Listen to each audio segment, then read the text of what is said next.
On the last episode of Seeing TV, you'll find out an option you have once you graduate, the absolute best TikTok trend of the school year according to you guys, and you'll learn all about graduation chords.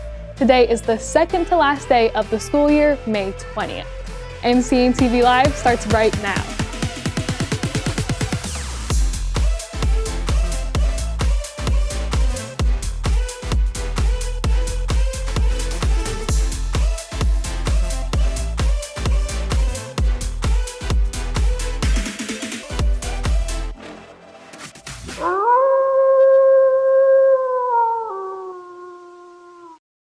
Happy Thursday, Coyotes, and welcome to our very last show of the 2020 to 2021 school year.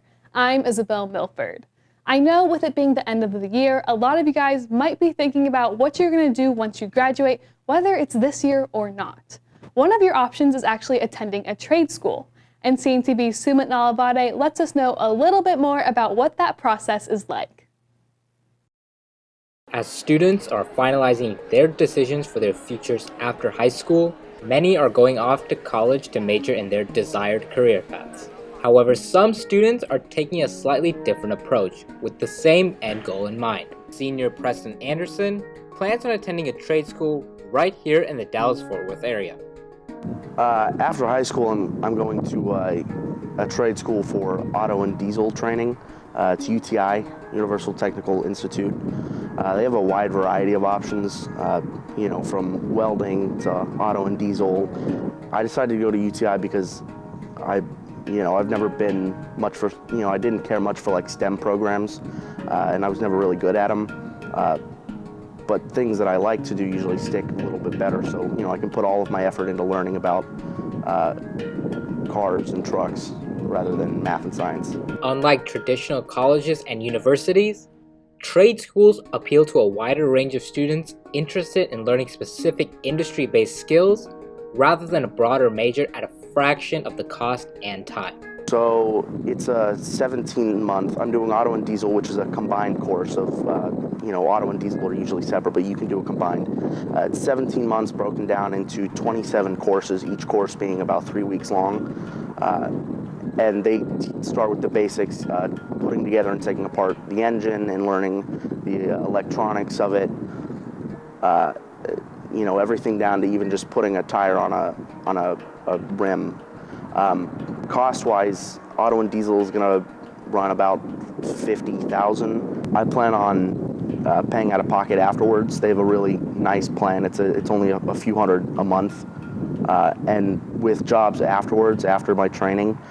Some jobs they give out a few hundred extra dollars on top of your paycheck at the end of the month to pay for school, or some of them will even pay for it all out front. In recent years, trade schools such as UTI have seen a dramatic explosion in enrollment.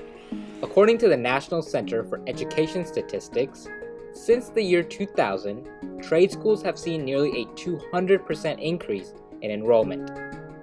According to the U.S. Bureau of Labor Statistics, trade careers such as HVAC technicians, plumbers, electricians, and landscapers are projected to be some of the fastest growing occupations in the next decade, which has caused schools to take notice. Frisco ISD now partners with Collin College to provide certification courses related to industry-based careers.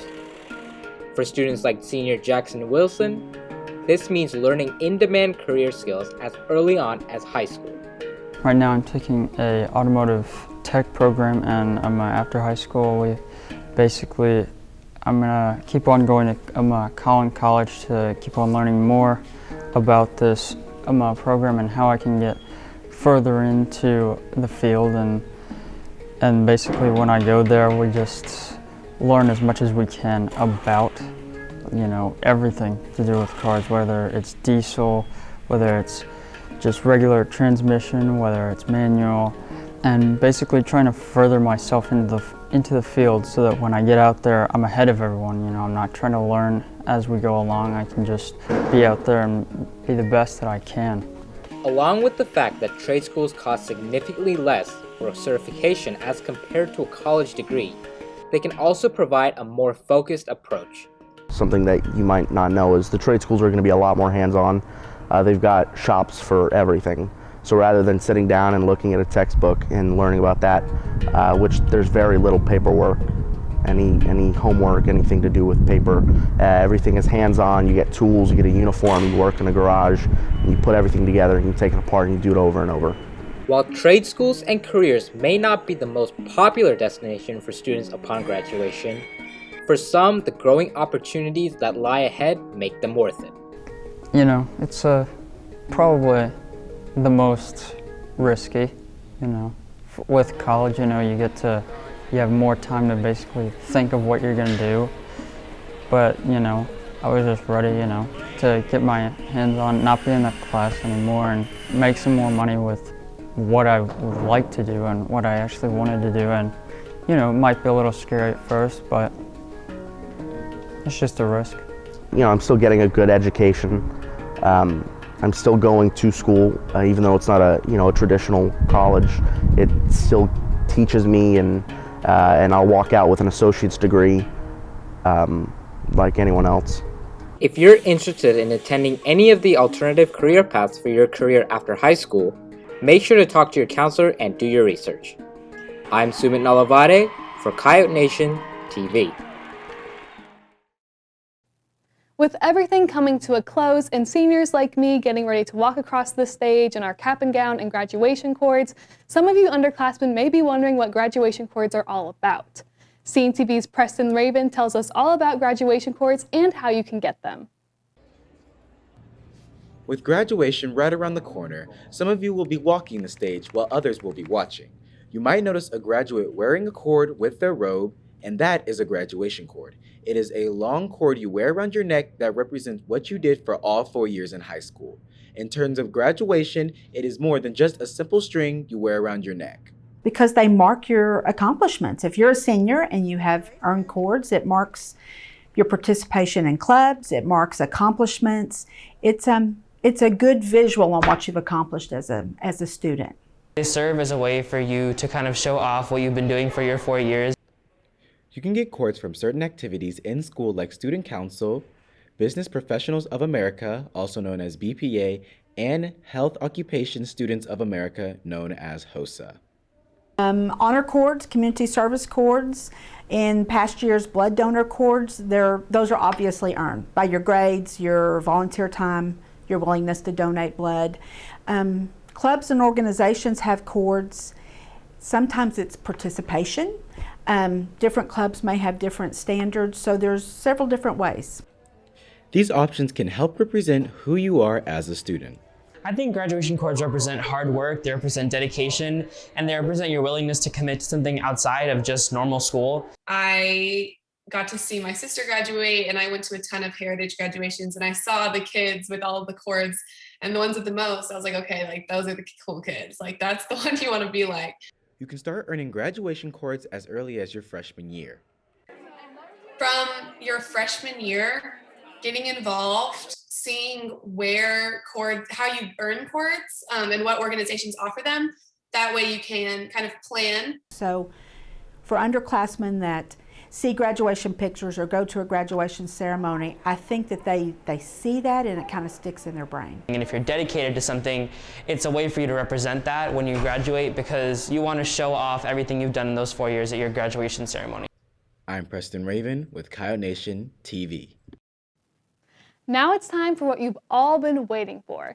We're going to see which 2 TikTok trends came out on top based on your votes. And if you don't know what I'm talking about, then you need to go check out last week's show where we asked you guys the question, what is your favorite TikTok trend? Now we have all the results and data compiled, and we're going to tell you which came in second and first place. In second place is the trend, tell me you're blank without telling me you're blank. So tell me you're a teacher without actually telling me you're a teacher. I'll go first. I'll wait. And now for the trend that came out on top and is in first place. That trend is, I work at the bank. Ugh, I hate people that work at the bank. Shh, I work at the bank. Here is $1. Do not tell anyone. To make sure you don't miss out on fun things like that on this upcoming year, you need to take out your phone right now, open up Instagram, and type in Heritage Student Media. You can also open up Twitter, but for that one, you're going to be typing in Coyote Nation TV. Make sure you follow us on both of those platforms so you stay updated. And to end out our last show, I just wanted to give a big thank you to all my teachers and friends who have supported me throughout the past 4 years, especially Ms. Bagwell and Madam Shaughnessy. I really appreciate you guys. I hope you all have a wonderful summer, and for the last time, I'm Isabel Milford, and you, stay classy, Coyotes.